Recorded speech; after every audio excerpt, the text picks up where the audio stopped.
My name is Sargeant, and I live in a place called Mount Pleasant.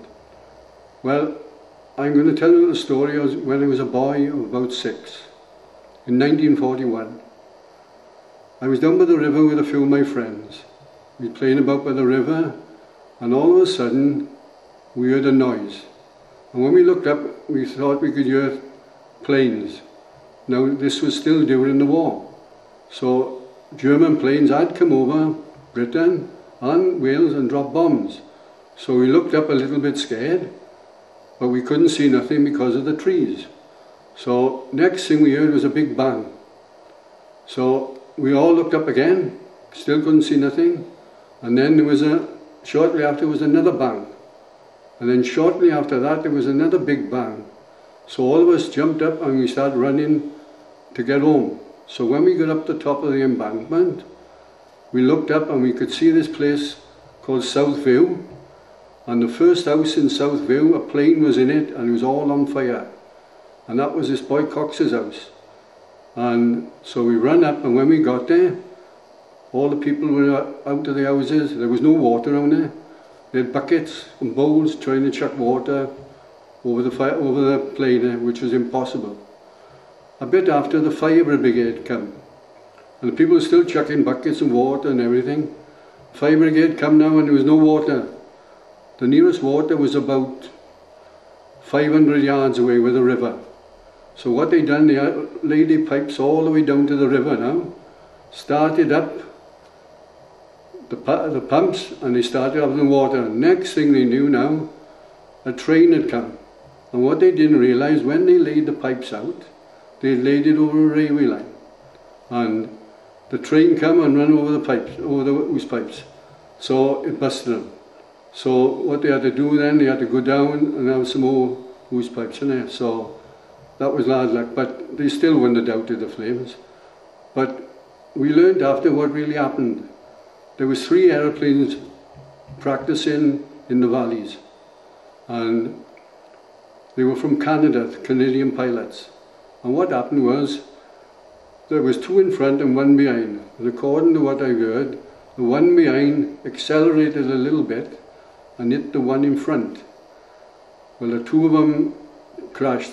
The one went into the house, and the other one then landed in the field about 400 yards away, at the other side of Mount Pleasant.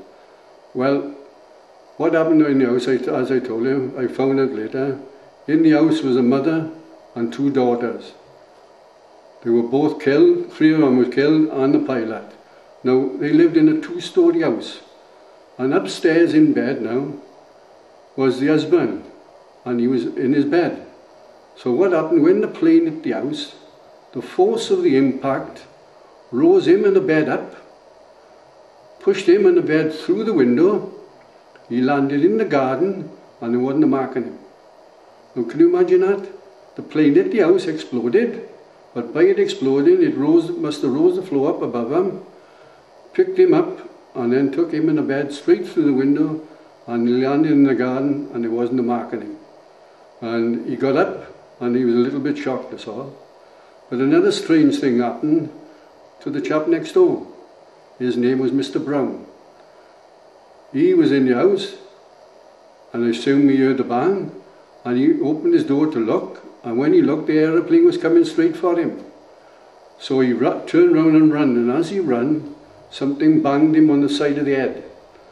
So what do you think happened was, the force of the plane hitting the house pushed the wall of his house in and hit him on the head.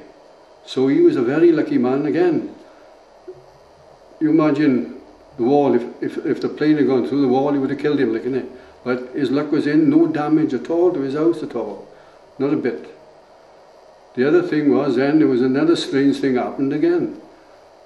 Where the other aeroplane landed, in the field down below, about 200-300 yards away, was my friend Freddie Evans. He was playing, he was a boy of 6, and he was playing in the field.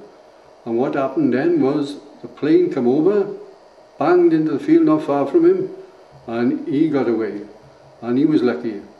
And he told me then, you know, he told me years after what happened, he just up he went and he ran home straight to his mother, innit? Which, like any boy of 6 would have done. And well, his mother, mind you, when he ran home, his mother was on the door because all of the commotion with the plane crash, innit? But there was a lot of things happened that day, funny things, like, you know. As I said, the people tried their heart out there. Loads of them tried to doubt it, but there was no hope. But the other bit of bad luck was the mother and the 2 daughters had just been shopping. They'd only gone in the house 5 minutes. So I don't think they had time really to unpack their bags. That's all they had time was. They must have got in the house, put them on the table, perhaps took their coat off, and then this blinging plane hit the house.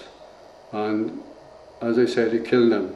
But there was one little bit of bright thing as well. 3 of the other children, lucky wasn't at home. But as I told you, one of the boys was down the river with me. And he got away, and I think there was 2 sisters. They weren't in the house and they survived. But what happened to the pilots then? There was a military funeral and they were buried in a cemetery up in Merthyr, a cemetery called Kevin. And one was a Jew. So they weren't buried together. They were both different graves, but they had a royal, they had Air Force up there and all that, you know, big military. They had a real big funeral, like, you know. And on the day of the funeral, something very strange happened. You wouldn't believe it now. They were burying these 2 Canadian pilots in the Kevin Cemetery, and 2 valleys over from us now, 2 other Canadian pilots were doing exactly the same thing as these 2 had done. They were doing a practice and they were killed on the same day as the funeral. So it's very unusual and funny, innit? But what it was during the there was a lot of Canadian pilots sent over here, and they were very raw. They hadn't done nothing with planes, they didn't know nothing much. I bet that these 2 hadn't been in it long. And I did read later on, I don't think they'd been in the Air Force a year, and they were sent up and killed the same year. But like I told you, this story happened in Mount Pleasant when I was a boy of 6. And these are some of the stories I will stick in your mind, and you'll have them forever. So that's my story. I hope you enjoy it, and all the best to you. All from Terry Sargeant.